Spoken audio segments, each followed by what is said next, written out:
Hey guys, this is Comic Ken, and today I'll be working on a page of Saintly, my latest webcomic, and we'll just be talking about things that I've seen in pop culture these days and The Boys ending and all kinds of stuff. So come hang out and we'll just get to work. Let me just go ahead and get my setup ready. This is actually the most unprepared I've been in a few shows, but I just need to get the music set up, make sure it's on. There we go. And then let me set up my audio. There we go. And that should be in place. And hopefully you guys can hear me all right. Let me make sure my microphone is correct. That's good. That's set up. That's in place.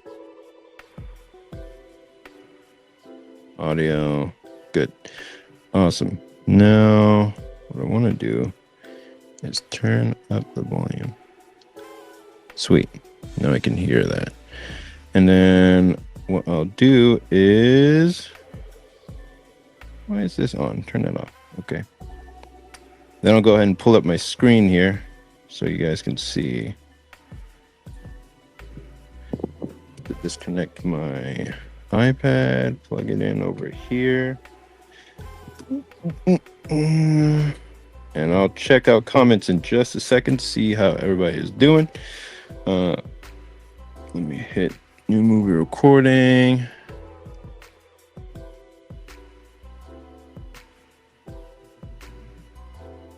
Okay.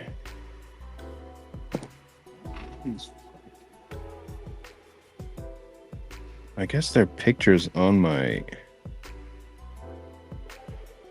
camera or something. Whatever. Let's hit screen. Sick. Okay. Looks like we are just about good to go. Let me make sure everything is in the right place. Can you guys hear my fan in the back? It's like I need it right now because it's super hot where I am, but hopefully you guys can only hear my mic and not the fan. It's pretty good about blocking out like outside sounds and whatnot. Let me see what's up. Hey, Nick Stream, what's up, man? Appreciate you coming out to the show. What's up, Jom or JOM? Appreciate you also coming out to the show. I'm gonna go ahead and share my screen now so you guys can see. Okay, Jom says, be comfy, it's good. Okay, cool. The sound is not too loud from the fan. That's good. I'll go ahead and share my screen so you guys can see the sauce. All right, and I usually put myself as small as can be, so there we go. Wait a minute. Hold on. There we go. That's the setting I want. Let me see what's up to Yavin.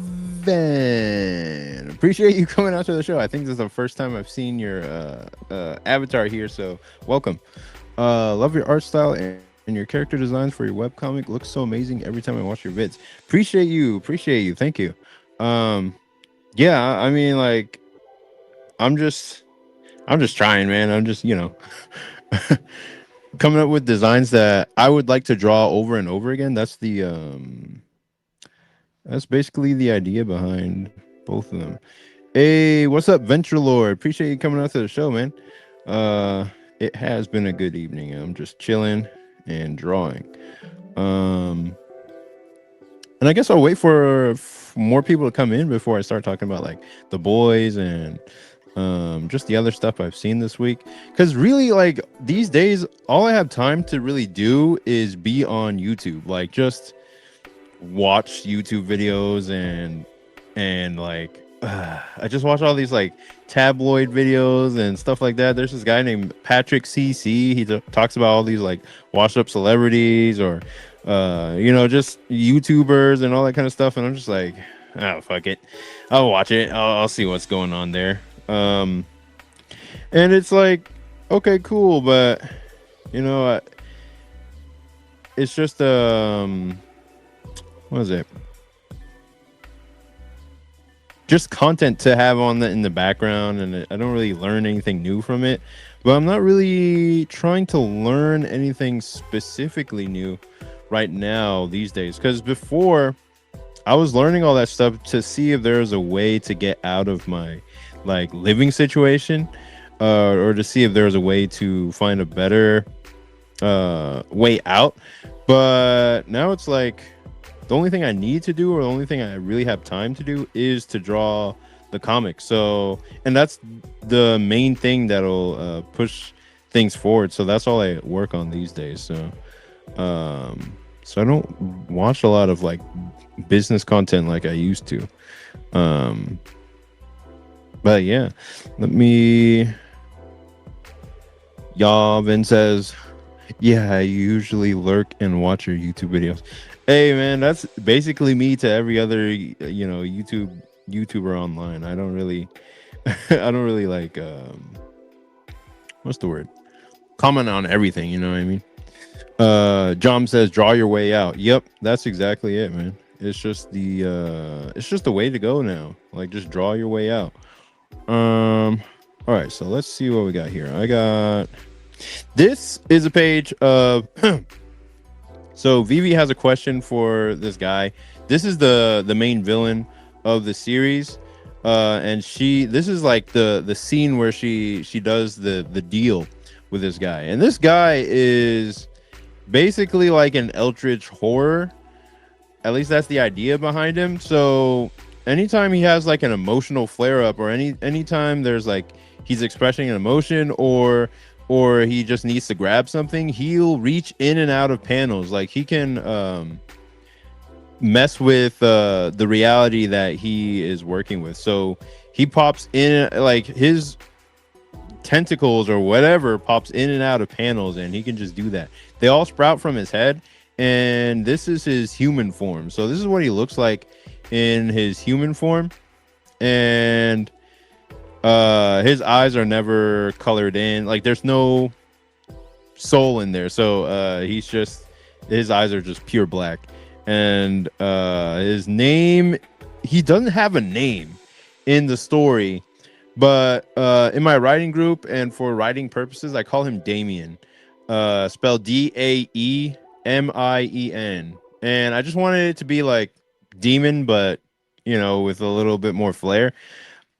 And that's the name I call him, so that whenever I'm talking about him, discussing about him with my editor, we have a name for the guy. So really he doesn't have a name in the story proper, but I think that just adds to his like mystique and weirdness. So yeah, that's page 14 that I'm currently working on. I'm almost done with it, but I still need to do a couple other things here. So let me see. I'm gonna go ahead and put a border around that. Give it pretty thick words. And then I'm gonna take this. Nearly done with this page. I'm almost done with the whole chapter, but it's taking a little longer because I'm working on pages for Superman. And now I should be able to tell you guys the project that I've been working on is Bizarro Superman from DC, like the new Bizarro Superman year none. I talked it over with my buddy Nick, and he said, yeah, it's totally fine. You can say that you're helping out on that. And yeah, so that's what I'm working on these days. I can most likely show you guys pages. In fact, I'll do a video on it. I'll show you guys the pages that I was working on for issue 1. And I don't think I can show anything from issue 2, but I can show issue 1 for sure. Let me see. What's up? Nick Stream says this guy looks like Adult Neagle Jr. from Billy and Mandy. Yo, I think that's what I was pulling from subconsciously for this character. Like, I'm just thinking of, okay, what can a guy with a tie look like? Just how do I make him look menacing? And then I do remember in the back of my mind, like Nurgle Jr. I remember like Father from Codename Kids Next Door. Just those weird type characters that just have this like evil aura about them. And that's basically kind of what this guy is like. He's a very businessman type character, does deals and all kinds of stuff. So yeah, he a freak. Let me see. Main concept. What's up? Appreciate you coming to the show, dude. Says, hey, looking good. Awesome. Thank you. Um, but yeah. So this is the page I'm currently. Oh crap. No. Okay, I gotta move that down again. This is the page I'm currently working on, and all I'm doing is I still have a few more things to do to it to make it really sing. And I was wondering if I should make these spikes be more three-dimensional or something, but I was like, you know what? The point is made by keeping them 2D, and I don't have to go overboard with it. Because if I were to have it my way and go all out with it, I would make it 3D.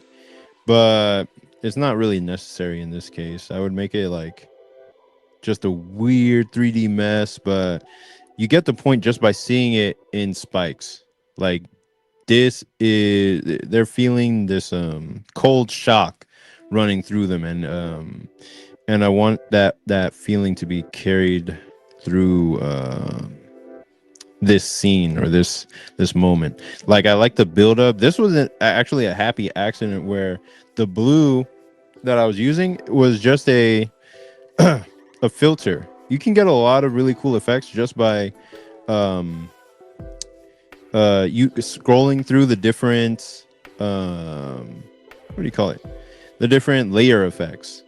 Like, when you're coloring, you can get a lot of good ideas just by scrolling through and seeing what kind of effect they have. And so somehow the shadow of this layer became sort of a light, and then this blue area became like the main color. And I was just like, that looks interesting, more interesting than the idea I originally had. So when I had that going, I did a little background effect to show like there's this rising energy, and then we have like the full effect back here with the whole rising of the energy and all that stuff. So that's what I wanted to put. And then here, what I want to do is I want to go to this place. I want to go here, and then I want to take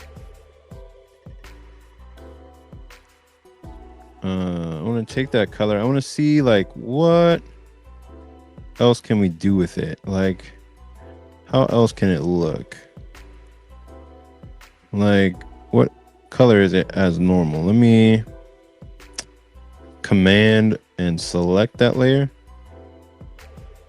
and then we'll see what kind of color we can give it. Hey, what's up, Massive Panda? Appreciate you coming out to the show, dude.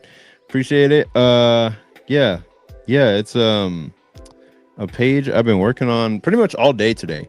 I wanted to finish it so I could get to the next page. The next pages are a lot easier, are a lot simpler to do, but this one I really wanted to nail. So like with every chapter that I do, or with every chapter that you draw, you want to have at least a few pages that you nail like really hard, that you really like, okay, this is the angle I was trying to go for.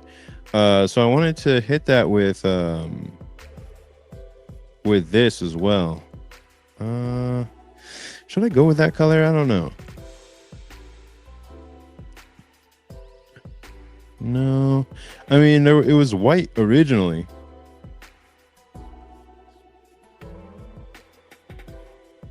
But if I change the hue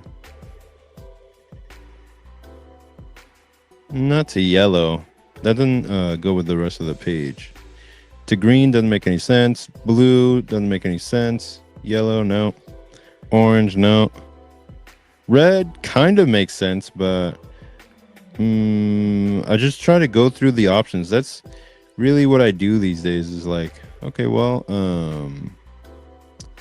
that blue is kind of, it stands out, but then it distracts attention away from what they're gasping at.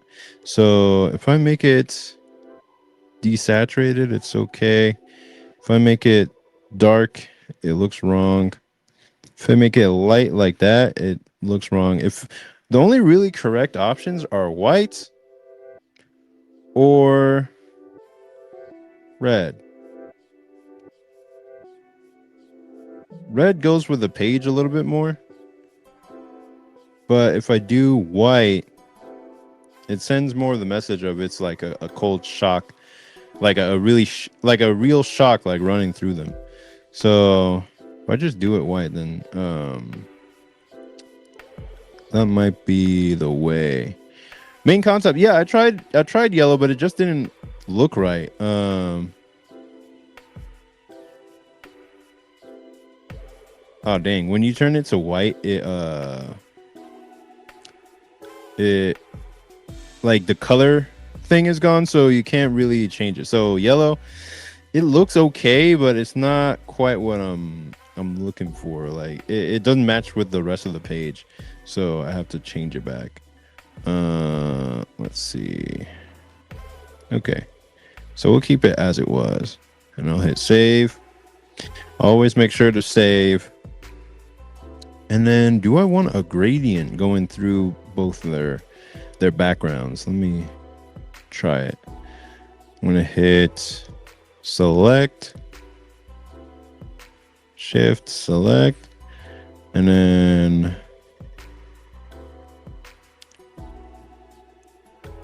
ooh, I kind of like the purple. What if it came from a downward angle? No. What if it came from the side? No. What if it came from this side? No. What if it came from below? Not quite. Is this a normal? Okay, so it's a normal layer. Where is this light coming from? Okay, so it's coming from there. What if I use multiply? Okay, that's a shadow. I'm gonna hit thorn shadow. Okay. Then I'm gonna go to add. No. I'm gonna hit this.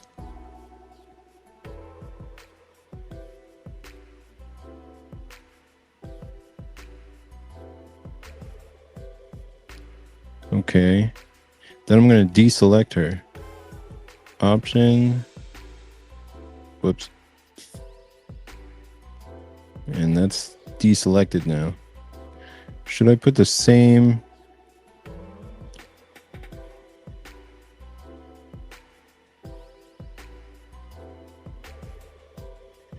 No.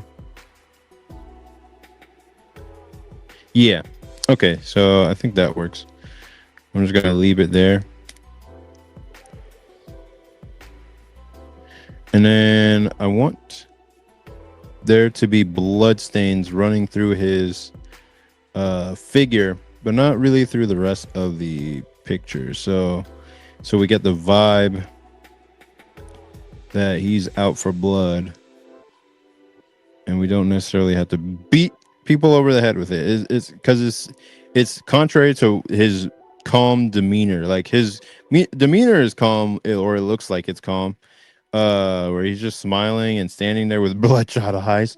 And the way he speaks is like, yes, something like that. And he's saying it, but there's like fire around his thing, and then the emotional like spikes running through the whole panel. Like it's supposed to be in contrast to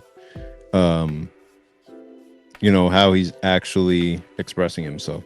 So that is the deal here. Let me, what the hell? Oh, okay. Let me put that there and put that there. And then I'm going to go ahead and lock that up. And then what else do I want to do? I want to select. Okay.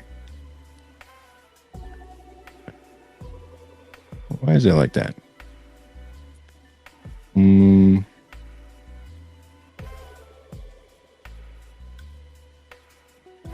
I think I can delete that layer.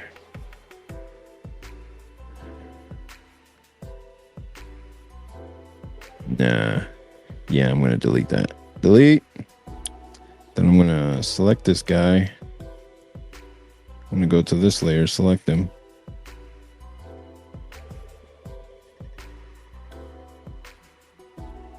Well, that's the best I got. So let me take a rectangle tool. Let me see how many. Okay, damn, we got like 14 people in here. Nice. Awesome. Appreciate you all for coming out to the show. I think I'll just go into my rant about freaking The Boys now and just start talking about that because I saw the last episode yesterday and it was fine. That was it was good. And it was, it was an episode of The Boys, but it didn't feel as climactic as it could have felt to me. Like it was most of the season was like that. Like most of the season felt like this is like maybe season 2 material, or this is like season 1. Well, not season 1. Season 1 was a completely different beast, but it just felt like, okay, this is part for the course for the show, which I'm totally fine with. I love what the show is because it's so weird and funny. But the finale was like, oh, this is what you guys had prepared. Like the beginning of the episode starts out with like the term, what they call like bathos, where, and this is what was like popularized in discussions about like Marvel and their movies and whatnot, where you undercut like a serious or sad moment with a joke. And one of the characters, one of the main characters had died, and at the funeral was just a bunch of jokes, and not even good jokes. They were just like talking about buttholes the whole time in the funeral. I was just like, okay, yeah, I guess we're doing that. I mean, I guess this is I guess nothing matters and nothing's serious, so we're just gonna make butthole jokes throughout the funeral for this character that people love. So that already kind of set the tone for what the rest of the episode was going to be. Whoa, that's kind of a cool effect. What the hell? I think I might try some of that. What the?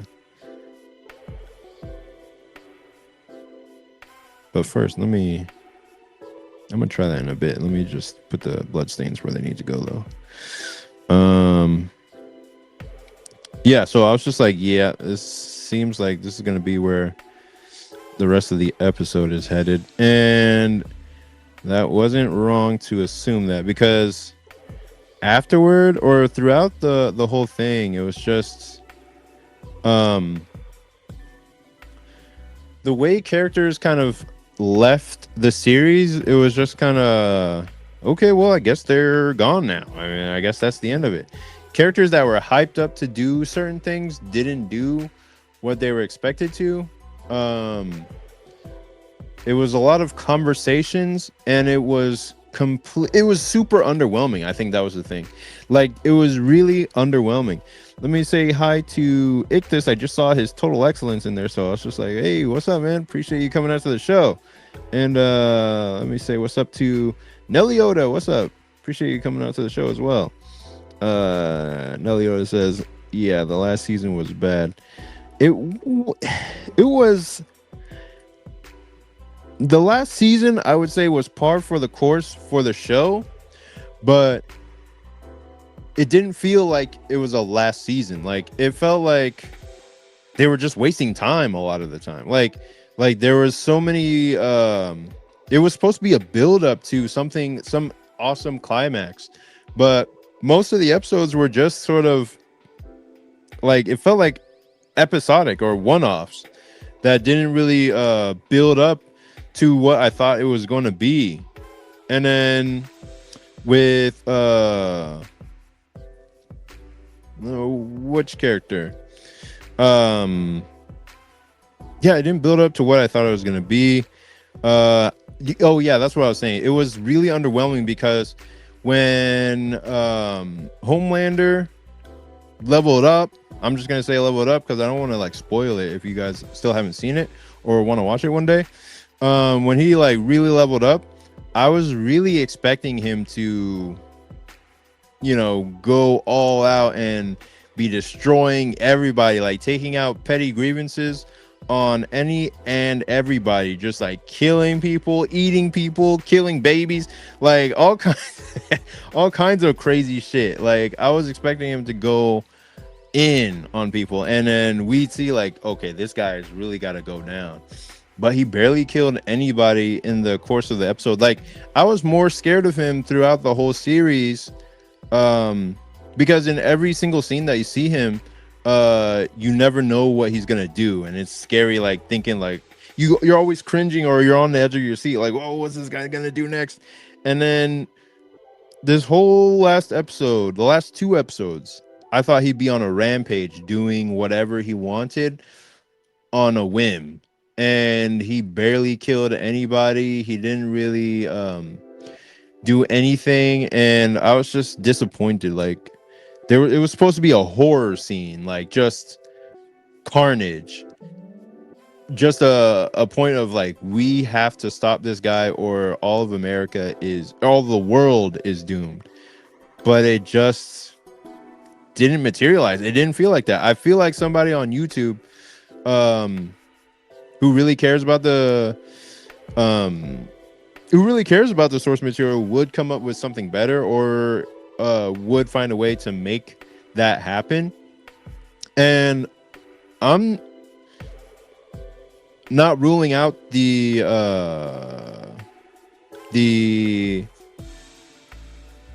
what's the word? I'm not ruling out the factor. I don't know what the word is. I don't know. I'm not ruling out the possibility that there might have been a lot of studio interference or things that would have heavily like gotten in the way of making the series ending really strong. Like there might have been a lot of something like that to stop this from being as strong as it could have been, but we just were unfortunate in that case, you know what I mean? So they had to like maybe make the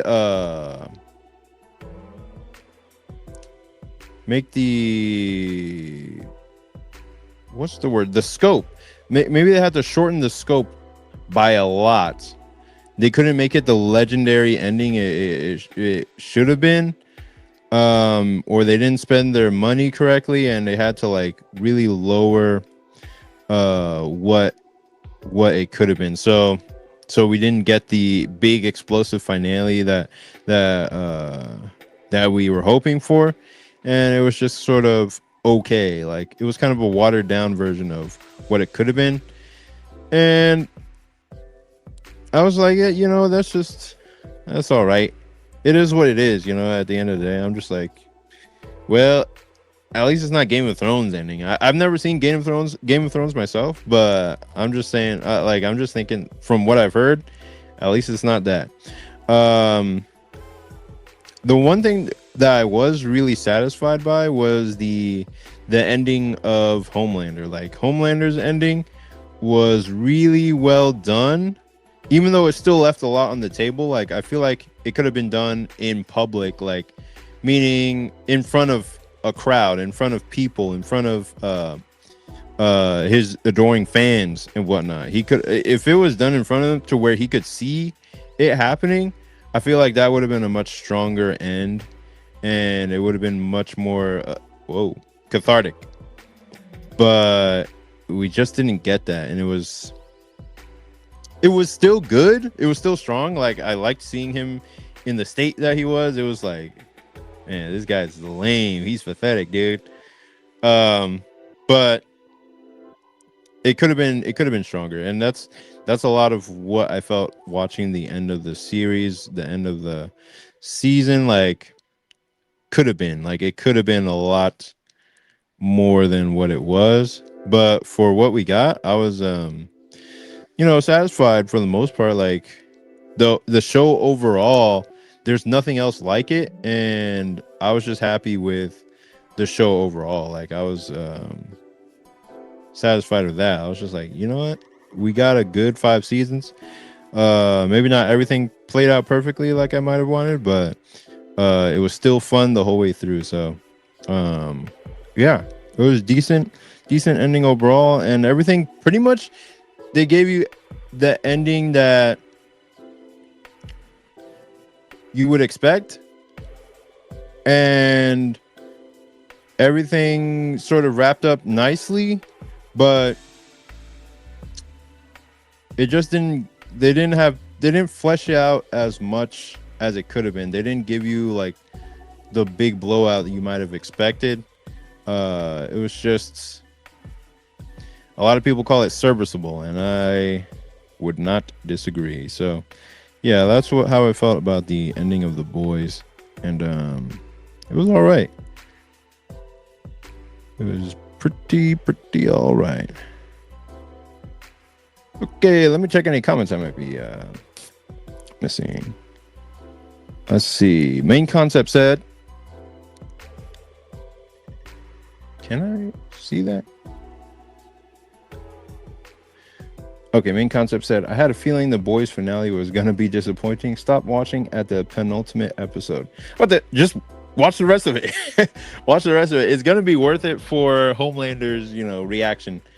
It's going to be worth it just for that. Everything else, you could just kind of glaze over in your mind, pretend it didn't happen. Let me see what else. I would say season 3 was the peak, though. Season 3 was the peak. Master Panda says, not sure why, but I have such a hard time committing to any entertainment. I never continued with The Boys after season 2. Didn't continue Invincible, Stranger Things, etc. Nothing excites me anymore. That's I don't blame you at all for that, because The Boys was good. Like season 3 was, I would call it the peak. Season 4, I don't really remember what the main thing of season 4 was, but season 3 was so strong. I was just like, man, that was top tier. Invincible just has so much, like, it changes so much about the comic and what made the comic awesome, that I personally couldn't keep watching it, just because it was shoving so much ideals and politics down our throats, that I was just like, I can't really watch this and enjoy it as much as I did the comic. And it's just cheap. I don't want to call it cheap, but I mean, it's like not to demean the hard work of the animators and the voice actors giving their all behind the work, but it feels cheap from the studio's perspective. Like, from the studio perspective, they're just like, oh, we can just give them half-ass slop and they'll eat it up anyway. Like, the animation, they're trying their best, and if they had more resources, they could make it as awesome as a JJK season. But they're like, the studio execs or the higher ups, or maybe even Robert Kirkman himself, is like, you know what?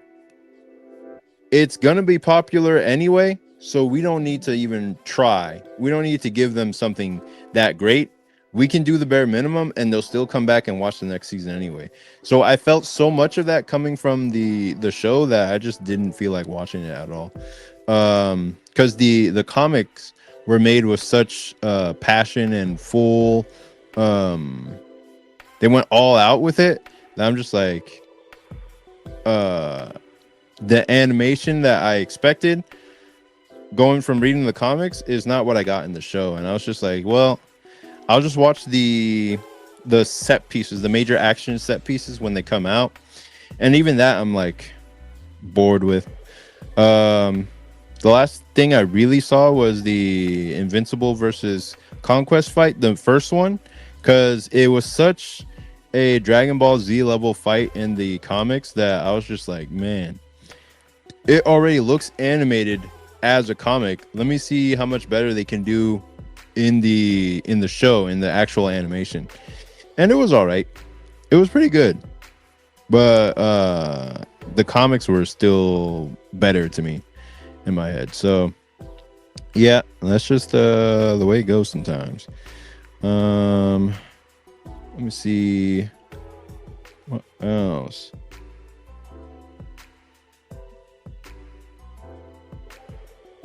Master Panda says, Ken, was the season finale or the overalls? Was this the season finale or the overall series finale? I haven't kept up. That was the overall series finale. Yeah, main concept already said that. Yep. Nelly Oda says, if I want to start learning how to draw, what's the best approach? If I want to start learning how to draw, what's the best approach? Just keep drawing what you think is fun until you get so annoyed that you can't draw what you actually want to draw and you decide to learn how to draw. So that's how I started off when I was a kid. I was just drawing for fun and I was just like, oh wow, I love drawing. I love trying to make stuff, into other stuff or look like other things. But there came a point where I was looking at other people's drawings and I was just like, wait a minute, this is better, but I don't know why it's better. And I'm trying to figure out like what knowledge am I missing to make my stuff look better. And that's how I started looking up tutorials. I didn't know what a tutorial even was. I didn't know the word tutorial. I was just like, how to draw anime eyes or something like that. And once I typed that into the Google search, I was inundated with a whole bunch of tutorials like DeviantArt tutorials or YouTube tutorials where I could just look at what they were doing and then draw what they were drawing. And I was just like, oh, now I can draw this new thing that I couldn't draw before. And if you get a little bit of that excitement of, oh, I can draw this new thing that I wasn't able to do before, that'll propel you through most of your studies. But I wouldn't start off learning how to draw by trying to study how to draw. I would start off by just having fun first. And then when you really feel the urge to fill in your gaps in knowledge, that's when you will naturally want to look up tutorials and resources on how to draw better. But at the start, it's just, I'm just going to draw for fun. And then when I really want to improve, then you look up those tutorials and stuff. But yeah, that's how I did it growing up.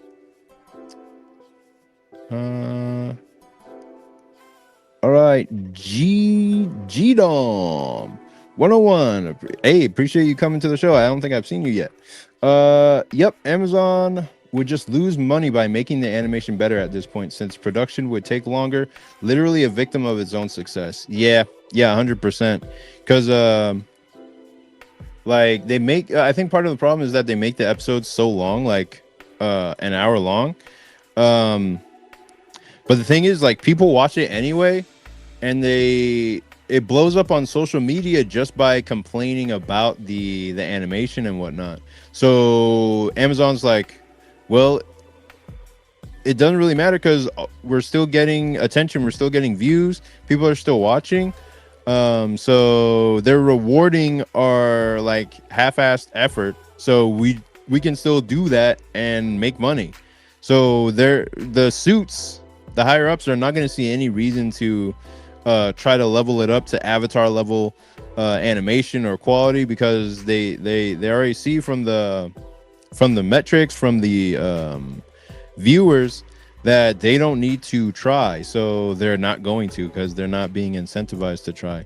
Like, if people just stopped watching because they demanded better animation, and they literally stopped watching, and the show stopped making money, that's when they would probably try to get their act together and be like, all right, we need to make this animation quality better. But once they realize, like, oh, they'll eat it up no matter what we slop out, awesome, so we'll just give them a worse looking season 5 than season 4 looked, and they'll just watch it anyway. So so it's cooked.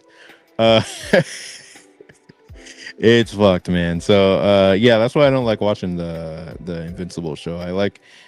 Instead I like rereading the comics or looking at the comics. And I like everything in the comics before Mark turned into, like, just this big soy lord. He this big crybaby. Like, he used to be hard, like especially Blue Suit Mark.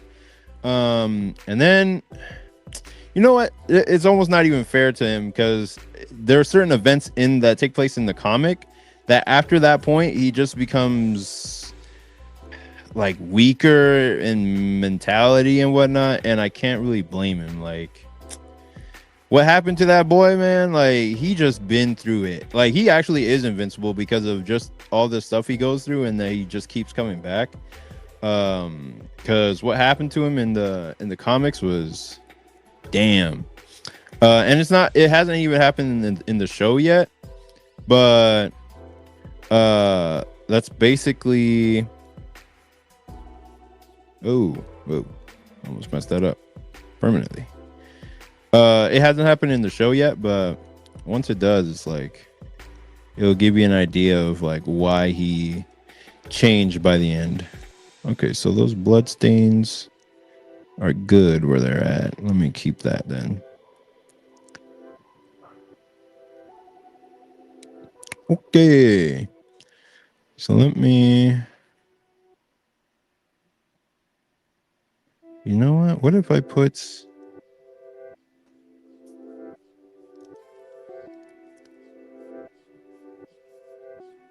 all right. Jom says, went out with a whimper, not a bang. All the budget for banging went into previous seasons. That makes sense. Yeah, it went into previous seasons, or they mismanaged the budget this season. I don't know what happened, but they had all the resources to make something in like this season 5 into top tier stuff, and the actors are so good, especially Anthony Starr and Carl Urban for Billy Butcher. Like, they carried this final season, like this final episode. They carried just from how well they acted, and everybody acts really well in the show, to where it just, I don't know, this, they did their best with what they were given, and then the writers did their best with the resources they probably had on set, because the writers can write anything. They could write anything they want. They probably did write a better version of Homelander getting his power and going on a rampage and having like all this carnage, but then maybe the studio was like, yeah, we don't have the budget for that, we don't have the sets for that, that's going to be too much money, so you're going to have to like scale it back, because the writers are always in communication, or trying to be in communication with, like, I guess the budget department or whoever is making it so that it's possible to do their scenes. Because you can say like, let's have a full all-out war between two hero factions and they blow up everything and it's all that stuff. You can write that down in like 2 seconds, but to actually make that and do all the props for it would take millions and millions of dollars. And if they don't have that type of budget, then they can really only do what we got in the finale of The Boys, which was scorched carpet in the White House. So yeah, it just, and they hyped it up in the posters for the show as well, and it just didn't pan out. Damn, that's all you can really say. Damn. Master Panda says, I will, however, be watching the new Ghost in the Shell when it comes out this year. Make no mistake about that. Yeah, me too, man. Because it looks like the manga. It looks like the actual manga. It just looks more cleaned up in the Science Saru way, the way they do like Dandadan and whatnot. But yeah, I haven't even watched like Ghost in the Shell standalone complex. I do want to check that out one day, but the only Ghost in the Shell stuff I've taken in is the Mamoru Oshii first movie and the original manga, and that's why I read for Ghost in the Shell. But I haven't seen the standalone complex, and that's one of those 2000s shows that is just really well created. Like there's just so much good about it that I want to take in and check out. Let me see. Do you remember that cartoon? Let me see. You're talking about Stripperella, maybe? Which I think was on Spike TV back in the day. The animation style in that first season was fire, and then it looked like trash in season 2. Not sure why. I've never seen the show. I know it's based on a comic. I've seen clips here and there, and I've seen that it looked like really solid animation, but I didn't know there was even a season 2. And I kind of thought it was a movie for a long time. Let's see. Man, the Amazon is in no position to be running about the budget. As much money as this planet gives that company, they better be giving us top-notch quality on every series they produce. Yeah, man. I think they prioritize which season or which shows get the best or the highest budget, but I don't know. There's almost no excuse that I can think of that they wouldn't make the final season as best as it can be, besides maybe the showrunner, Eric Kripke. Maybe he had something to do with it or how bad it was, but then at the same time, like he was most of the reason, like a majority reason maybe of why the rest of the show is so good. And really, I'm not sure how much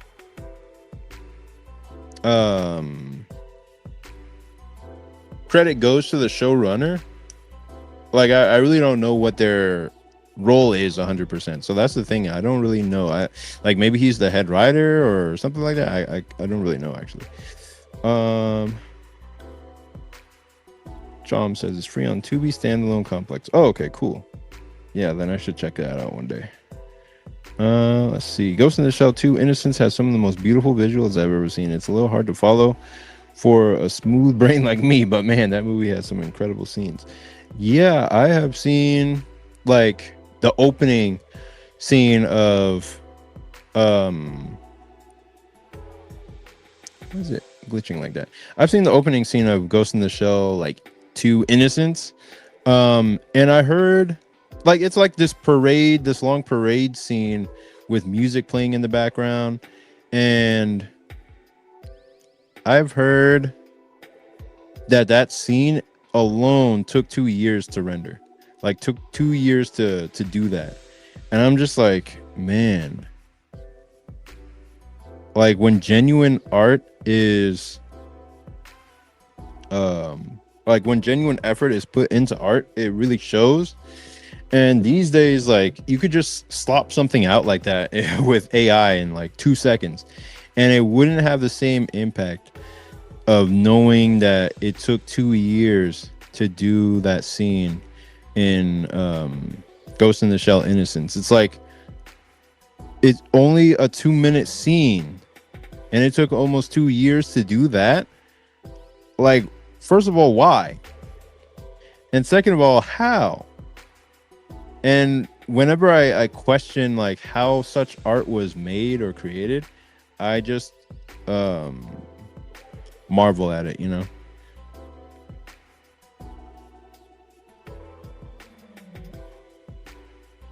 It's so cool to learn about those facts and to hear about how much work went into something. Okay.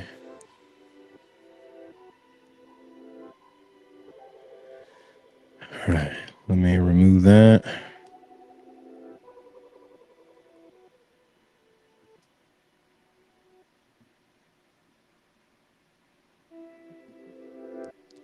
hit this.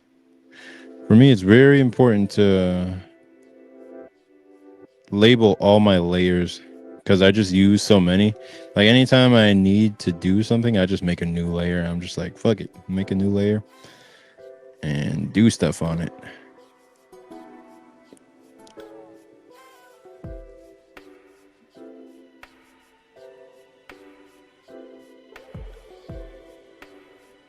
I wonder if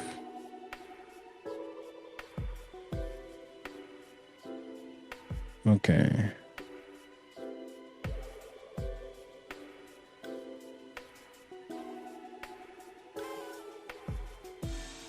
All right. Okay.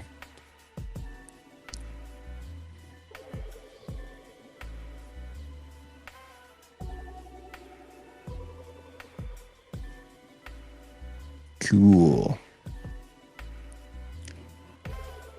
Massive says, yeah, the first time I got a glimpse of Ghost in the Shell 2 Innocence was in the early 2000s when they were showing it on a new 1080p flat screen at Best Buy near me, and I was blown away. Oh, that's cool. Dang, I didn't know they were showing anime on TVs back then. That's cool. And when that movie came out in the States, it was extremely expensive.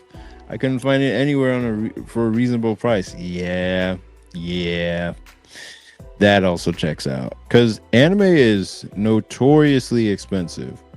And that's because they're trying to recoup their costs on making it by selling the DVDs, but at the same time, it's like, bro, we can't afford this. This is ridiculous. And the oh yeah, that's kind of cool. Whoa, that's neat. Whoa, yeah. Sometimes you get a little surprise. Okay, I'm gonna try to do this on a separate layer. Okay, and see if it'll do the same thing. Yeah, I'm gonna do it underneath the bloodstains layer. Nice. Okay. Here's what I want to do. I'm gonna select this guy. And what the hell was I saying? Something about. Oh yeah, they're trying to recoup their costs from making the actual anime. And shows like Naruto, you try to buy some Naruto, and that shit would be like $100 for 4 episodes. You get 4 episodes in a DVD, and you're like, this is not even the full season, and it costs like $40 just for half of season 1. And you're like, how the fuck am I supposed to afford this? And that was back in those days when like Naruto DVDs or maybe Blu-rays would sell in Walmart and stuff. And that's how that's part of how anime made their money back in the day, like by selling DVDs and physical media. And what else? I mean, they made more off of the manga because the manga has higher margins, meaning like because it's so much easier and cheaper to produce the manga, they're able to make more money off of it, just off of their cut of the creation of it. But the anime DVDs, they actually made the anime, so those cost much more, and they have to charge a higher price for them so they can make some money back on it. But even then, it's like, nigga, I can't afford this, dude. It's too much. But if it's like a niche enough sort of otaku type property, then they could make their money back. Like in Japan, it'd be a lot easier for them to make their money back over there because people want to own those DVDs, especially if it's something that is not widely available. But and people will pay that price for anime over in Japan, but it's usually for like niche products or properties and that kind of stuff. And I'm talking about like girl stuff, you know, like that has to do with like maybe could be like an anime based off of Arrow game or like a, you know, one of those like dating sim games, that kind of stuff.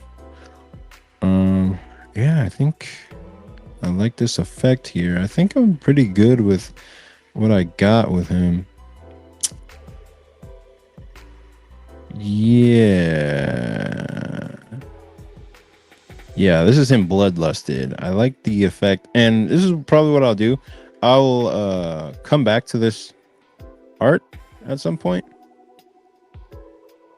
What the hell?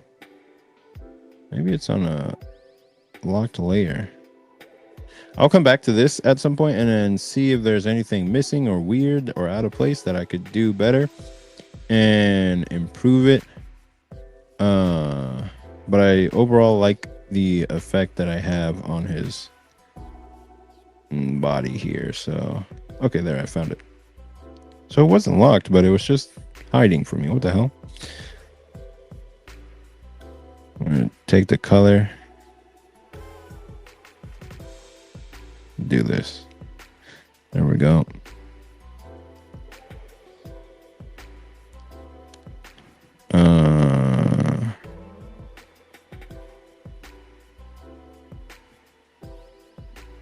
Dang, I can't wait to get to the end of this series or the end of this graphic novel, because those last few scenes are gonna be top tier, but I have to like plan it out correctly and get to it first.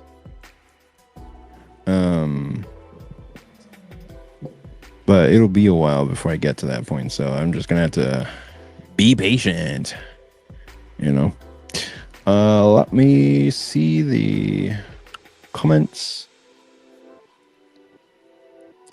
Master Panda says, I'm 39, so I'm not sure if this applies to you, but when I was getting into anime in my teens, the only way to get it was to go to Suncoast or FYE in the mall and pay $1 million for one DVD. Yeah, by the time I was up on anime, like by the time I was like aware of it, anime was already being sold in Walmart, and you could get like a random season of Dragon Ball Z or Naruto or Pokemon for like $30 for a few episodes, maybe 5 or 6 episodes if you're lucky, at Walmart or something. And I was like, $30. One time I saw a Gurren Lagann pack for the whole series for like $300, and I was just like, $300. And with inflation these days, it would probably be $600, and justifiably so. But it's a whole 27 episode series, and it came in a really dope, cool looking box. And $300 was a lot. It seemed like a lot back then, but at the time it came out, it was just so popular and so big that they were able to justify those prices too. But these days it would probably cost a lot more. All right. Well, John says, when manga was only available on VHS, the prices were insane for VHS. But the upside is, if you still have them, rare and valuable collectible. Yeah, 100%.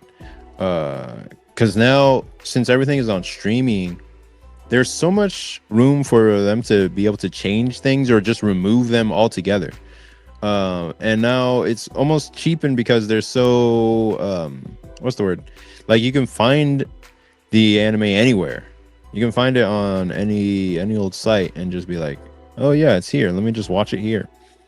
You know, thanks to piracy and whatnot. And you know, I'm a pirate, so I'm not the one like pirating the stuff, but I mean, I'll, you know, sail the 7 seas if I have to find something to watch. But yeah, is on point. I also remember going into stores and seeing shelves with massive VHS sets that cost a second mortgage and your firstborn child. It was insane in the late 90s and 2000s. Yeah. Yeah, 100%.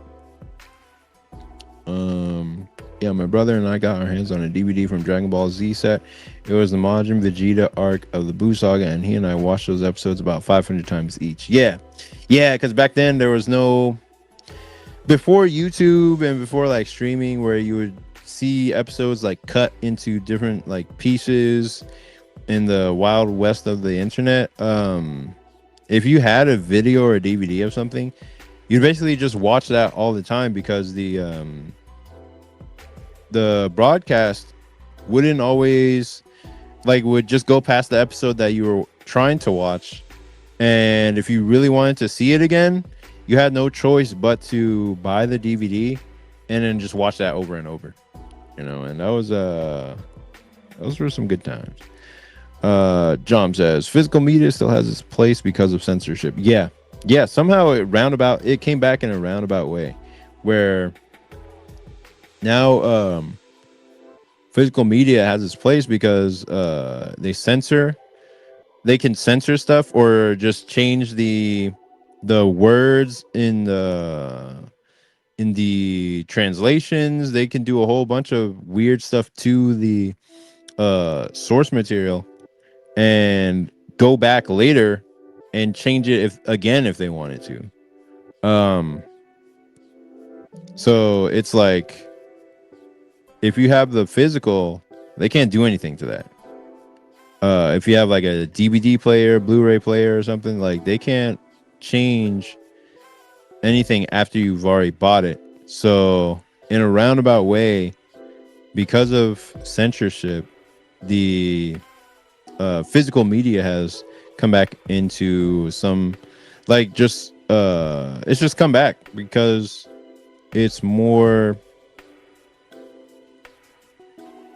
what's the word, if you want the more authentic or original version of something, then you can get the physical, and then you don't have to put up with changes that America makes for modern audiences or whatever. You can just be like, yep, this is the way that they came out, this is what they intended, and I am happy with this. So you get what you want. Okay, so here I want to put the thorns throughout her body. I'm gonna put them in normal mode, basically. I'm gonna put them over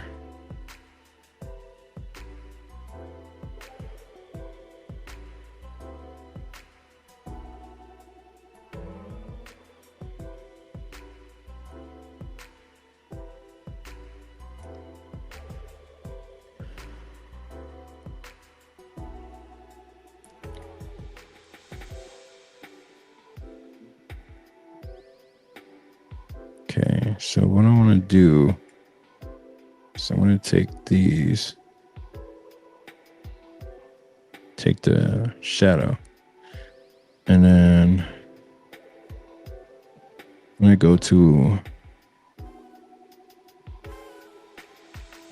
this layer I just created. Thorn.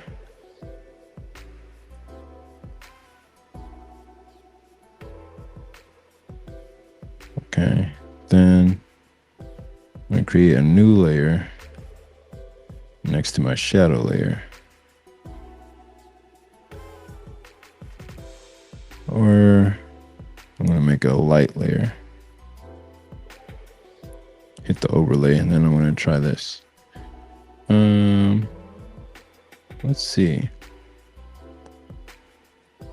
Yeah, one of the episodes was Vegeta's Respect, where Vegeta finally admits after all those years that Goku is the superior warrior. What an epic episode. Yeah, probably that was in the final fight. I remember that. J-Om says, also, if you legally own the media, you can back it up to preserve it for your own use. Yeah, 100%.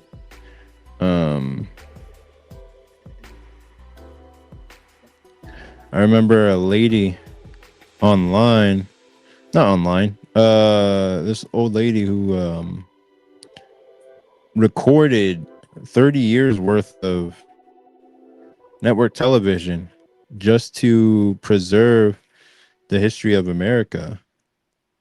And I think they confiscated all her videos, like all her stuff that she was recording, because they want control over the narrative. They don't want her to, put the actual truth of what actually happened out there. They want to be the ones to, make sure they're on top of it. So it was just weird like that.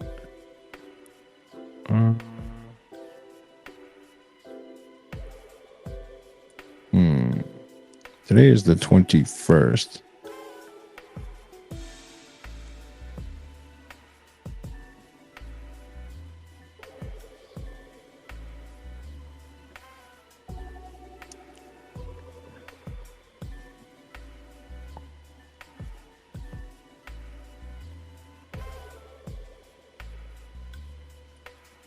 All right.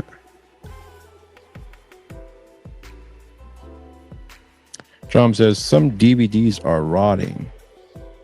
I don't know what that means. Just like they are not being used, or just not I don't know. I don't know what you mean by rotting.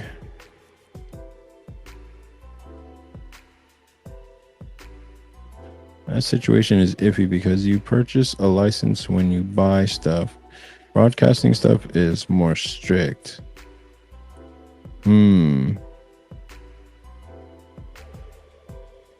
Yeah, she wasn't broadcasting it, but she recorded like broadcasted television. So like basically like she just recorded cable TV for like 30 years. Let's see. I don't want this to be orange. So I'm going to change the color. Oh, I don't know. I don't want it to be super saturated.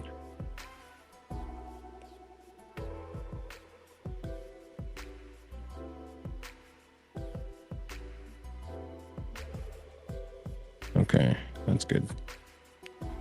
Then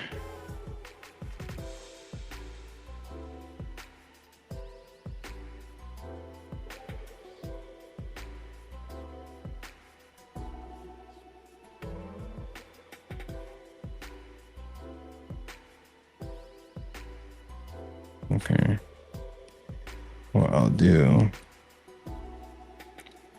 is make another layer.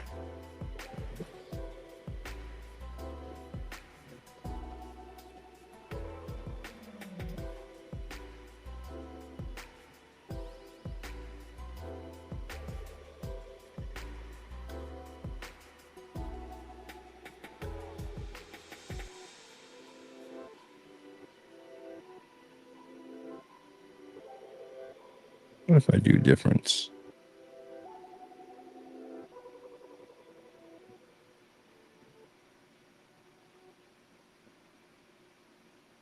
Exclusion.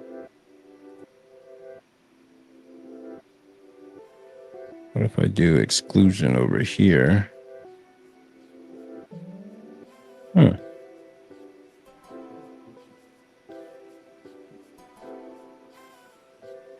I don't know if that looks good. It doesn't look right. It's kind of interesting looking, but don't look right. Let me invert. Let's see what happens if I do that instead. Nope, that don't look right either. Time is degrading physical media. Gotta watch out. Oh, okay. That's what I thought you meant. Because like if you have a lot of stuff that's not well preserved, or in a holding cell where it can be well preserved, then it will just kind of turn to dust.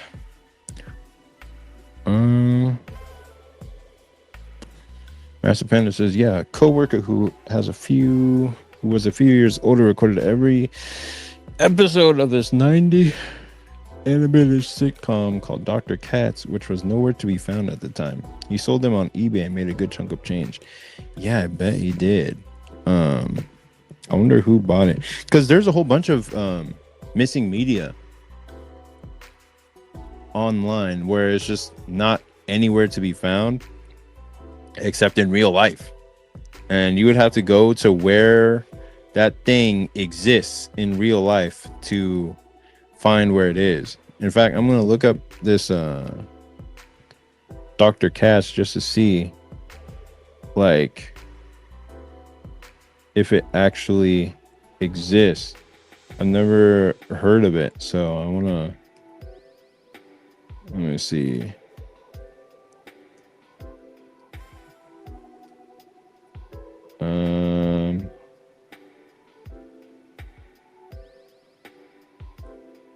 Hey, Popping Rico, what's up? Appreciate you coming out to the show, man. Let's see. Jerome says it's the quality of the manufacturer that I'm referring to. DVD rot. Oh, okay. Yeah, the crappiest. Yeah, unfortunately, disc technology is the crappiest. One scratch and we'll make the whole movie skip trash. Yeah. I remember that for video games back then too. Oh, this Dr. Katz. Oh, okay, professional therapist. Yeah, I remember seeing clips of it just a few days ago. Well, not a few days ago, but a few months ago. Just random clips of it online. It had like a whole lot of episodes, and I'd never heard of it, never seen it, but it looked kind of like a mix between home movies and The Critic. Those were both like 90s, early 2000s, kind of comedy type shows that have a similar vibe, where the characters talk pretty naturally. Like the characters talk naturally, and just go through their daily lives and stuff. It was very interesting.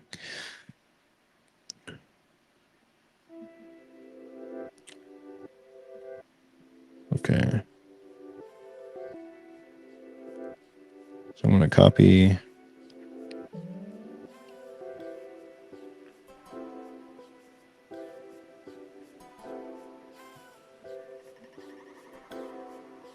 Command Shift.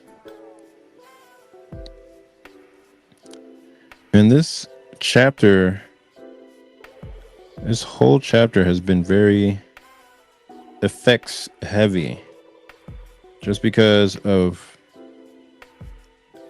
how much command option how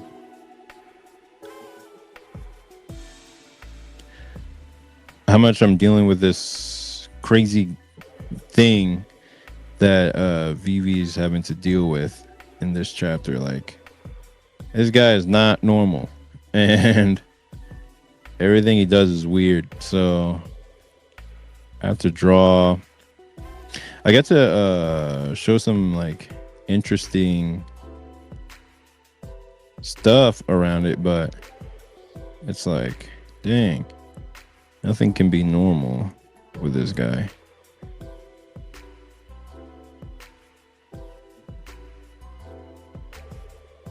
No, that doesn't look right.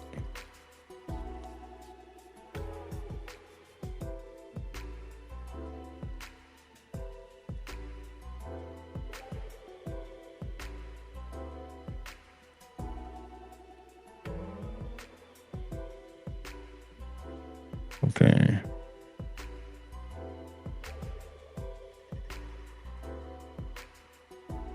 No. I don't want it to be. What if it was hard light? No, not quite.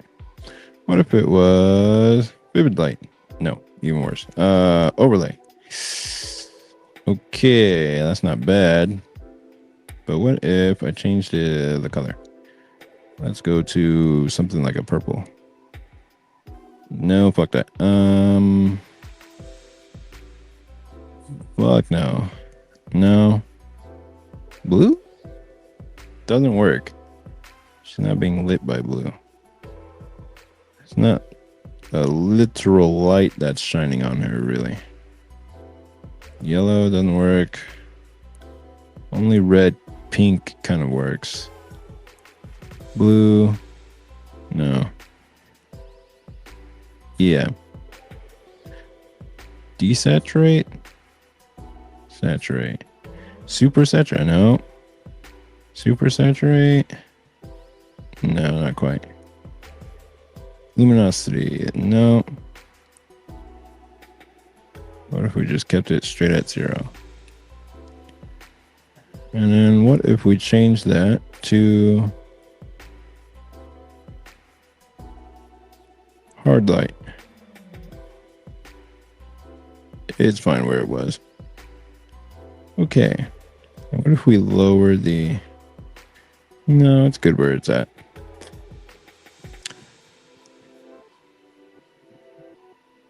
John says, yeah, it's on YouTube. Massive Panda says, yeah, I think The Critic is still on Tubi. My brother had home movies on DVD. Oh, nice. It had that dry humor and intentionally goofy looking animation. And I thought it was pretty funny at times. Yeah, it was pretty funny. I haven't seen that much of it, but I've seen it on like Adult Swim back when it was airing. So that was a interesting, kind of funny show. I think maybe some of the actors from Bob's Burgers was on that show as well. Let me see how much time. It's been 1:16. Okay, cool. So I don't know how much longer I'll be here, but I'm just have fun with it. So let me see what I'll do with these thorn shadows. So here's what I want to do. I want to make them look like they're enveloping her.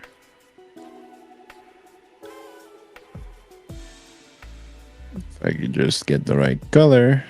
There we go.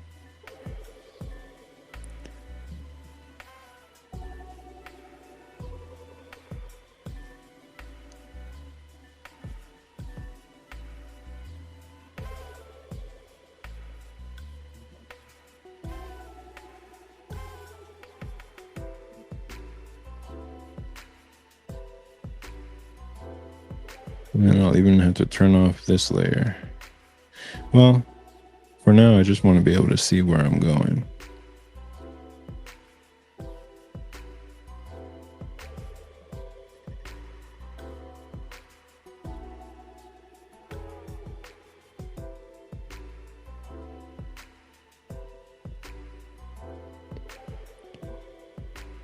Can't wait to send my editor these pages so that she knows I'm working.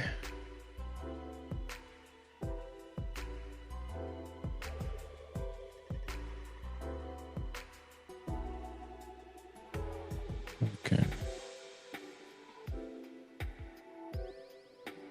Ooh, yeah, that's nice. Have it be on her leg.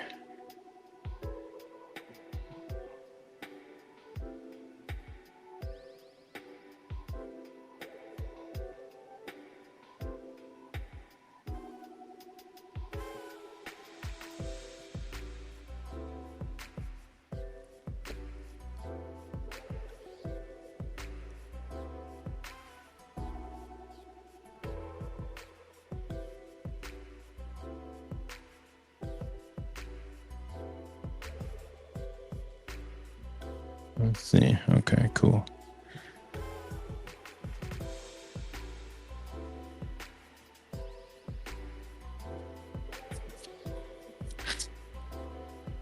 I really should record more of my coloring process or more of what I'm doing. I just need to remove the chowder from my head so I can think a little bit more.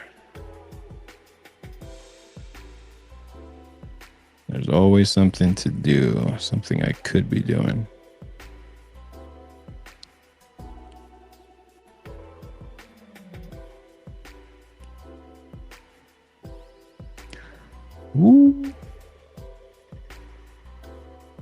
cooking. We're cooking.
Let me erase this.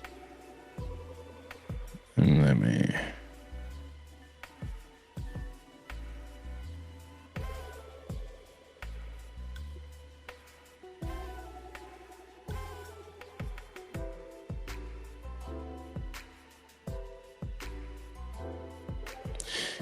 To be honest, a lot of this that I'm drawing right now is just within the limits of like what I can draw or what I know I have the ability to draw. Like I want to be able to draw something cooler or better, but dang, I'd have to level up or take my time. That's the one thing I'd really have to do is just like, well, shit, I do want to draw better, or I do want to draw certain things that look cooler, or make these thorns in 3D or something, but there's no time really. I just have to do what gets the idea across in the shortest amount of time possible. And that's why when you're working as a cartoonist or a comic artist, it's better to just improve your ability to make pictograms, because that's really all that matters when you're doing comics. It's like you're just making stuff that what's the word, where the art skill doesn't matter as much, where the 3D-ness of something doesn't hold as much weight. Like I can't draw like Jason Fabok. Could I if I tried? Yeah, but it would take weeks to do one single page in that style, and it wouldn't even look good because it's not my authentic style. You know what I mean? So yeah. And you know what? I just thought of something else that I saw earlier this week. I saw this animated pilot, this cartoon called Planetronica, and I was interested in it just off of the look, because I'd seen a trailer for it or a teaser for it like maybe a year ago, and I thought like, wow, this actually really nails the early 2000s style of like manga or like anime or like Y2K style. It really nails it down. So then I watched the actual, what's the word?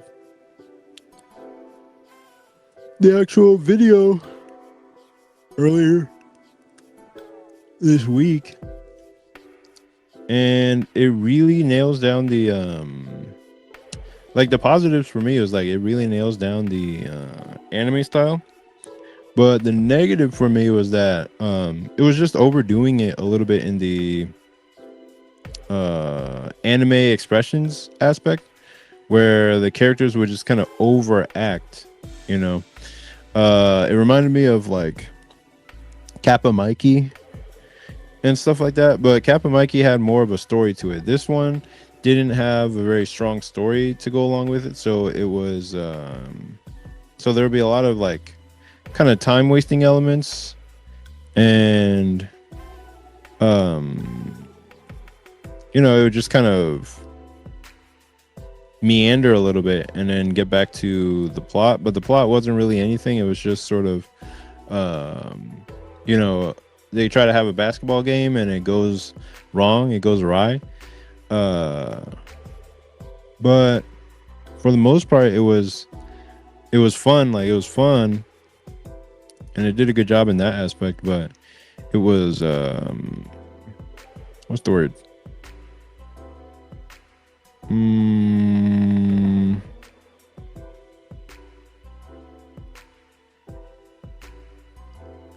it was just hampered. It was held down by its lack of story uh and the overuse of like expressions or like anime expressions. It was just doing that too much. Kind of like an old what do you call it?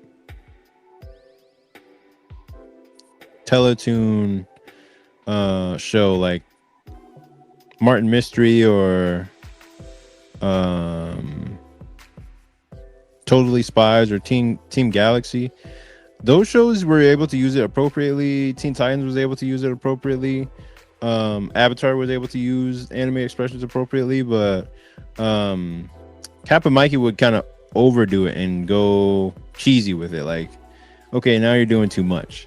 Um, there's a lot of shows that were trying to capitalize on the anime boom back in the early 2000s that just overdid it in terms of the anime expressions and didn't do it correctly. And that's what this show reminded me of. But at the same time, it nailed that spirit. It nailed the cartoon aspect or the Y2K aspect. It nailed that style of the time. And really, that's the best thing you could give it props for. Like, they could just pull back on those expressions. They can give it a story next time and it would be 100% better. Like, but for what they produced, like, it was just really strong in terms of the visual aspect, and it was even locked at 400 what is it, what's the word, 400 pixels, 400p, 480p. Like, you couldn't go above that, and that was the highest it would go. And that's just really good attention to detail. You can tell the creator put a lot of care into it and really honed and developed a style that was reminiscent of that time. And yeah, it was just an interesting bit of media. People said there was a lot of gooner bait in it, and I don't disagree, but at the same time, it's like that's most of what that's most anime, so it didn't really matter to me. I was just like, well, take what you can get with it. All right, so I think I'm mostly done with this. Yeah.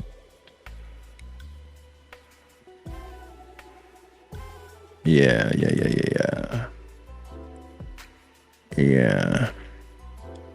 Maybe if I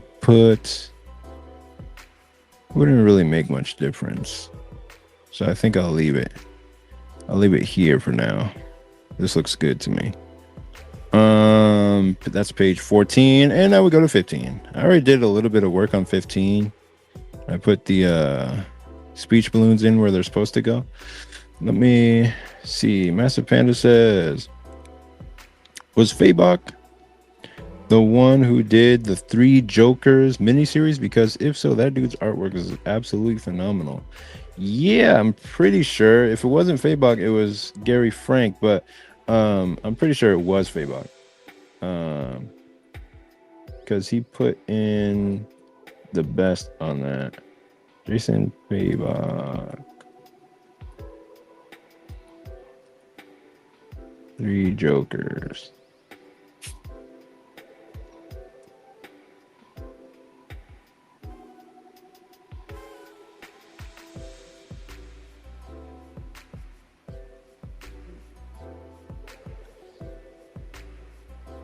Jeff Johns and Jason Fabok. Yep, that was definitely him. Nice.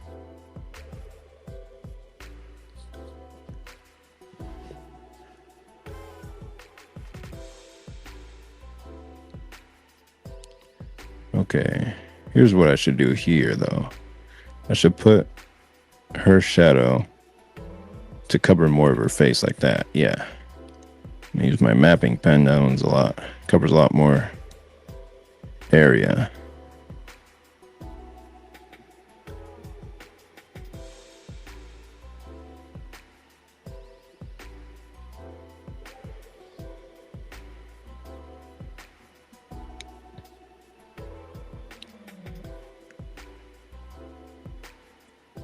And then I'm going to go to the flats layer. I'm going to hit this. Damn. I'm going to option deselect these. I'm going to turn this into a dark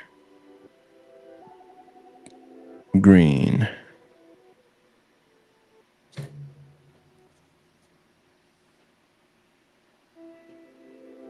Dark desaturated green. Okay. I'm going to save. I'm going to overwrite. That's page 14. Page 14 is looking good. This is the layouts. And then I think I'll go to... Did I pull up page 5 anytime recently? No.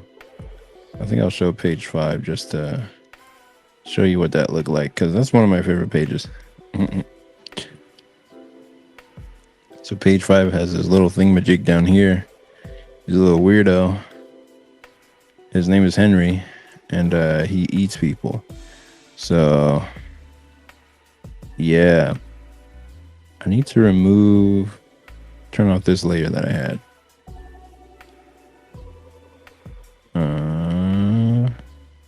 I don't know why this is my favorite thing that I've drawn the whole chapter, but it just is. Okay, I'm going to save it now. That's the way it is. And then we have her here. I want to give it a little bit of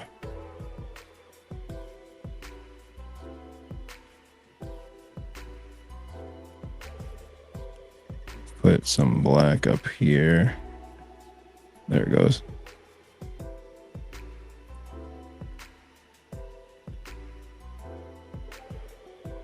$50. Okay. And then I'm going to give those little pieces a shadow. So I'm going to take color from that.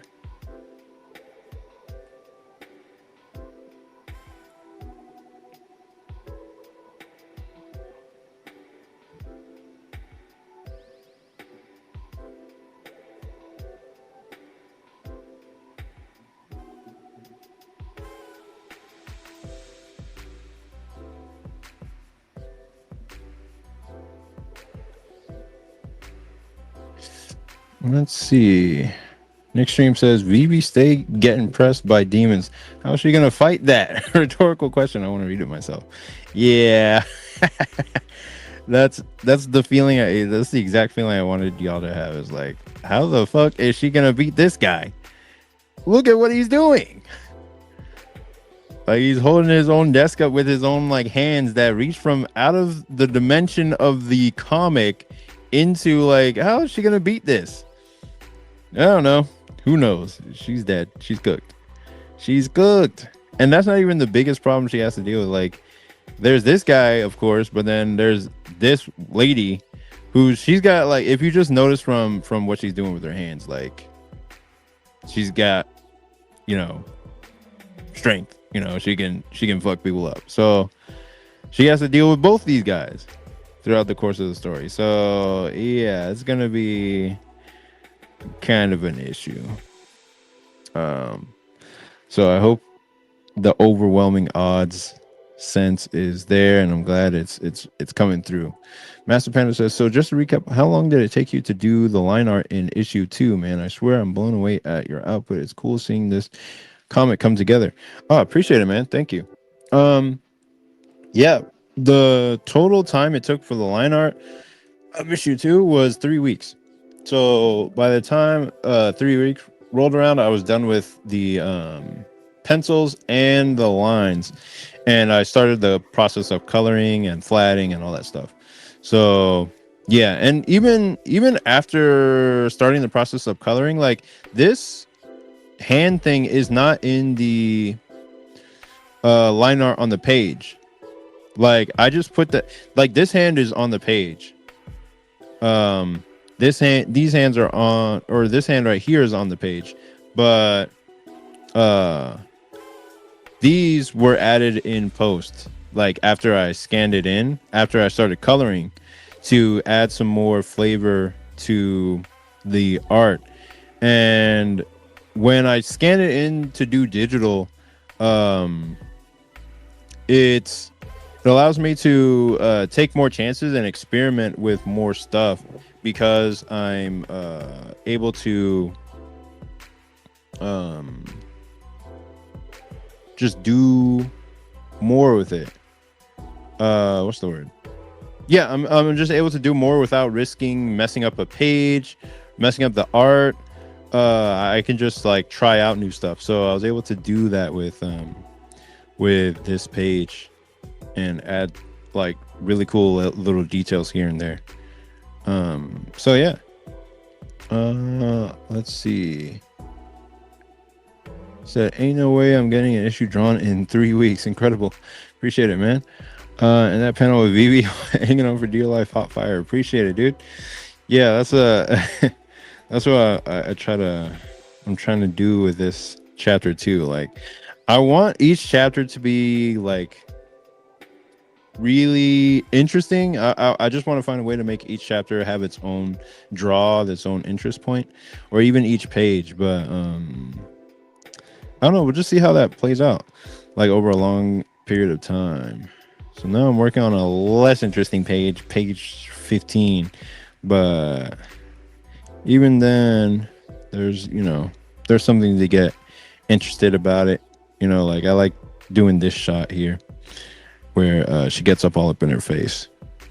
And I do need to add a speech balloon here because there is some added wordage I want to put in there.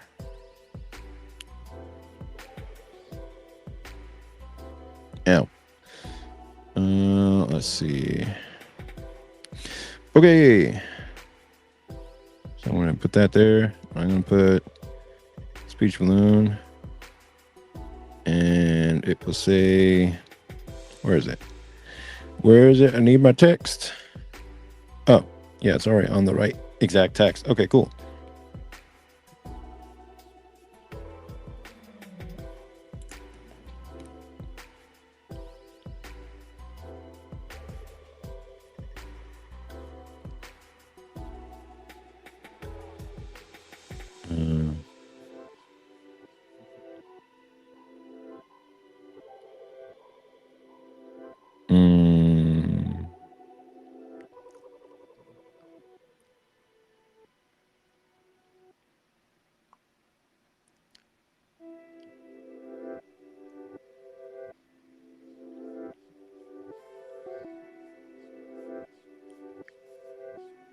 Let me make that.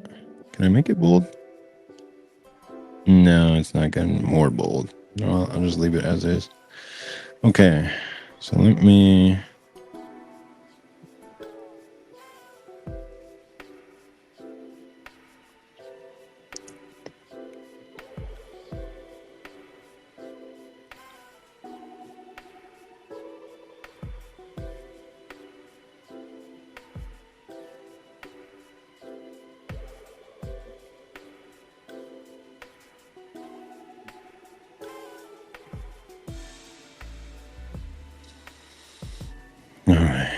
let me.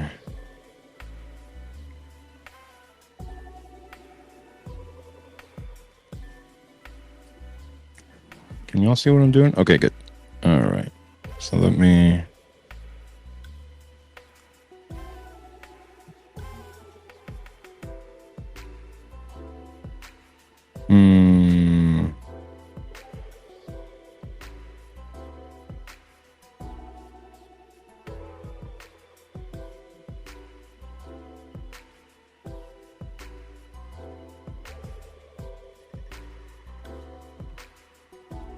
Let me put the shadows in first.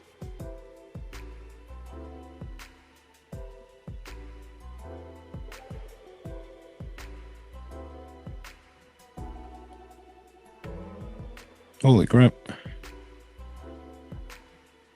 Let me put some heavier shadows, actually. Yeah. And then what I'll go ahead and do here. He's already got a shadow on his face. He's back to normal. He's good. He's chilling.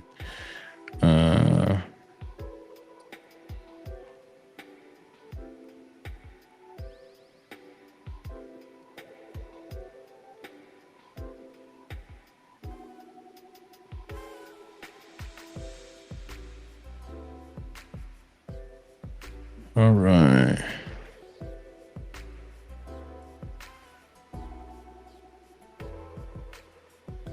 Man, coloring this is so much work, dude. I mean, Jesus Christ. I wish I had some, like, I don't know, like a color assistant or something like that. I would have gotten this done by the end of the month if I was only working on this, but I'm working on the Superman thing. So it's also that takes up time, like takes time away from working on this book. So that's the pace I would try to hit every month. If I had that kind of time or organization in my life, I would just be doing an issue every month for the rest of my life if I could. I would work my whole life schedule around what the hell am I doing? Around doing a full issue every month, colored, like written, drawn, and colored. And I would have people who would help me like color it. I would have my dedicated like writers group, of course, and color it. My writers group, and then I'd just still be building my YouTube platform so that so I can get more people to read it and be interested in the story. Like once I launch the actual webcomic, I'll be making more content about the comic so that people can get more interested in it and want to read more about it and all that stuff. But for now, it's still sort of in the creation, not even sort of, it's fully into the creation phase where I still have to make this whole series. So before I can market it, I need to at least get a few more chapters done, and then I'll try to host it on its own website, host it anywhere it'll be allowed to be hosted, and then post it. I'm gonna hit save because right now it looks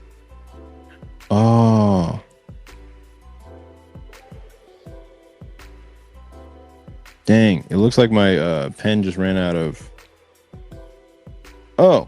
dang, you guys can't see me.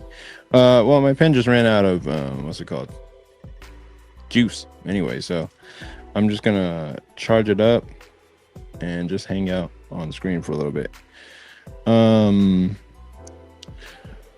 JLM says, when is the launch date? The launch date isn't 100% decided yet. We're thinking about in October when we have like many chapters done, but that's the intended rollout since it'll be in the Halloween month.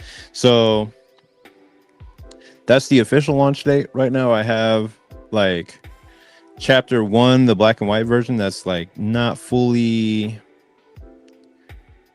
cooked on my email list, and that's what people read whenever they sign up. Then I have the actual chapter 1 in full color, but it's not like released anywhere.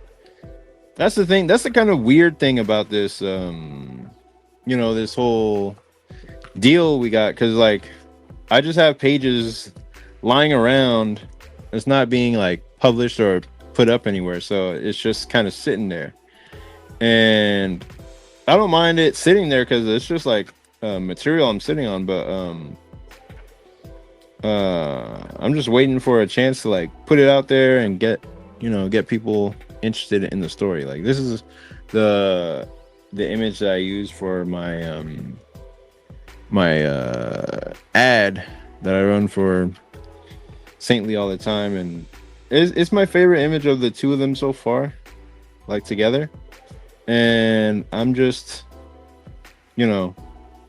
continuing to put the book together and hopefully bring it all home by the end. Let me see how much battery. Okay, we have good enough battery. Let me take that out, plug this back in so you guys can see what's up. I just want to put it in my calendar. Yeah, soon I'll have the actual full launch date and all the details and whatnot. Master Panda says, yeah man, screw coloring, we all need Ichthys in our lives. Yeah, it'd be nice to have a colorist working on it. Okay, let me see. Oh yeah, I still have to share the screen, but let me see if it will. I'm gonna hit file, new movie recording.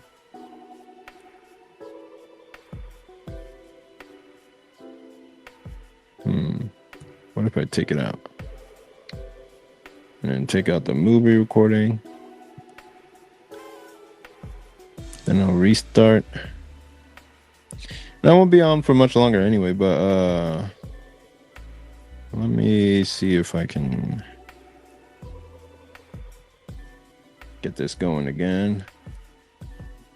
At the very least, to finish off on. Oh yeah, y'all can't see that. Let me see.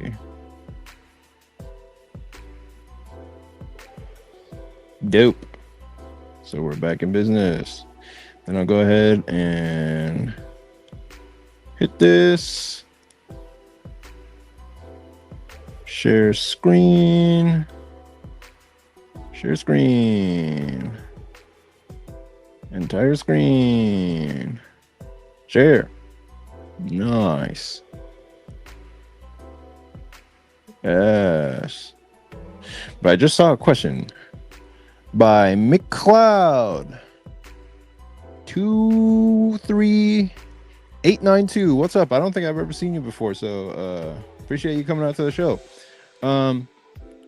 He or she says, I noticed you attend the Joe Kubert School of Arts in New Jersey. Is it worth it for artists in 2026 paying for such an expensive school, knowing there's art courses today online? It depends on what you're looking for out of school. For me, whoa, I almost just turned off the whole stream. Okay. For me, I really desperately wanted a place where I could meet with other artists in a physical environment. And I wanted it to be like mandatory. And I wanted the time, those 3 years of study, to be uninterrupted, where I was going to school to draw and nobody could like I was supposed to be drawing within that 3 years and focused 100%. Because if I had just gone to work or was sitting at home doing the same thing, my parents would be like, no, you got to go do something. You got to go learn. Like, at the Cuber school, I was paying the things I was paying for was an environment where there was other artists and we could sharpen each other's skills. And I was paying for the time and the space to 100% dive in and indulge in drawing comics and focus 100% on that and raising up my skills. And I soaked up every second and learned as much as I possibly could about the craft and the trade of making comics in the industry. And it was worth it to me just for that, because I was taking a gamble. I was like, you know what? I'm going to try to really make it in the industry. I'm going to try to make it and get wealthy from making comics, get wealthy from doing what I'm doing. Um, and so this is just an investment towards getting to that point. Um, I was like, okay, I know I'm going to make a lot of money from this one day, but this is an investment. It's almost like a gamble in that future. But for most people who may or may not be like sure about if they want to do comics for a living, or are not sure about where they're headed, or just not confident in making a living at comics, or even sure if they want to make a living at comics, I wouldn't recommend going to the school. Like, it is rigorous and it will teach you all the skills that you need to survive in the comics industry, but in this day and age, in this economy, with how much the cost of living has risen and all that stuff, going to the school without like a solid game plan of what you plan to do afterward to make a living or to make money, I wouldn't recommend it. It would be almost irresponsible for me to recommend somebody go to the school and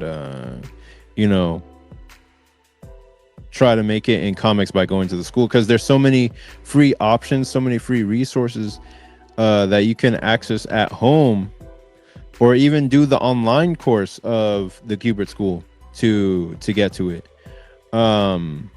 like to reach your goals. But a lot of people, a lot of students went there and basically just slacked off. Like, they went there and they would play video games all day and all night, and at the very last second they would scramble to finish their assignments and turn in a half-assed piece of work so that they could come back to the dorm and just play more video games. If you're not going to take it as serious as a heart attack, then I wouldn't recommend going to the school. So yeah, and there were guys that took it as serious as a heart attack, but they also weren't the most social. So you do want to have a good mix of being social and taking it seriously, because the people that you go to school with might be your contacts in the industry and help you get work or help you find jobs. If they're in a good position in comics after getting out of school. So you do want to make friends and talk to people. But if you're so good, and I mean, there were guys that were really good and locked in on their skills and stuff, but they never talked to anybody. So while they may have been like highly skilled, we just never saw them. You know what I mean? So you want to have a good mix of both if you're planning to go, but it's not 100% necessary, and I wouldn't gamble on that, on making it in comics, if you're not 100% sure you're going to make it. Like, for me, I'm 100% sure. I'm just like, oh yeah, I know I'm going to make it 100%. But I was like that before going to the Cuba school. So it's just you got to know yourself well enough and know what you're going into it for. Know what you're paying for and be willing to pay that price if you're going to go to the Cuban school. Because I was totally willing to pay the price, and even though the economy is what it is today, I would still pay that price, because it just felt that worth it to me. And at that time in my life, uh it seemed like the perfect time to go. And for me, there's never going to be another moment in my life where it will be a good time to go to the Cubert school. You could literally go at any time, though. You could go in your 50s, you could go in your 60s, and people would just be like, "Oh, that guy's kind of old," but it wouldn't really matter.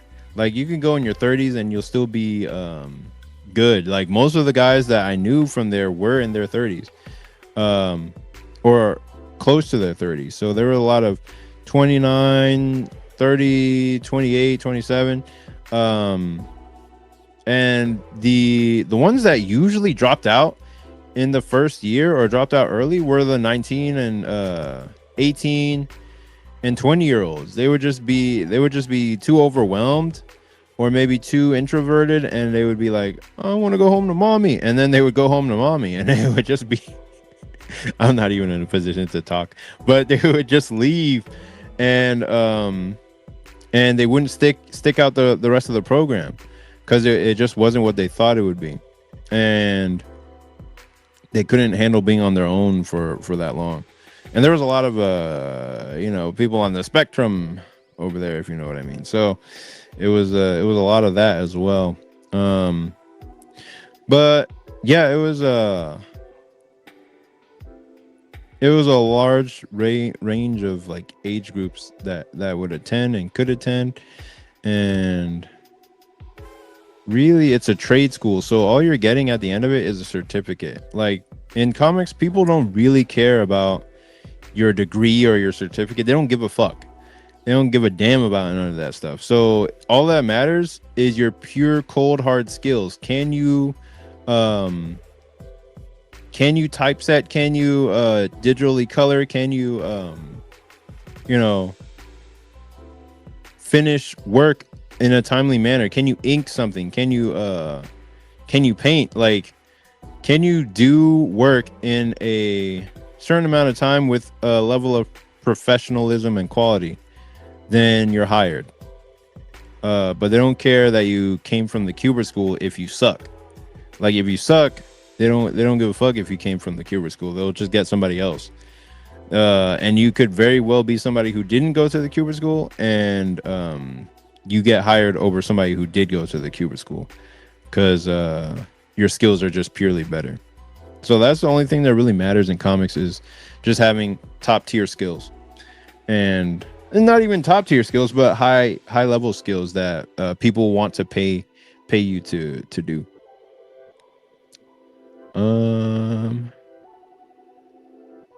John says, driven, motivated, disciplined, have an end goal. Great advice. Appreciate it, man.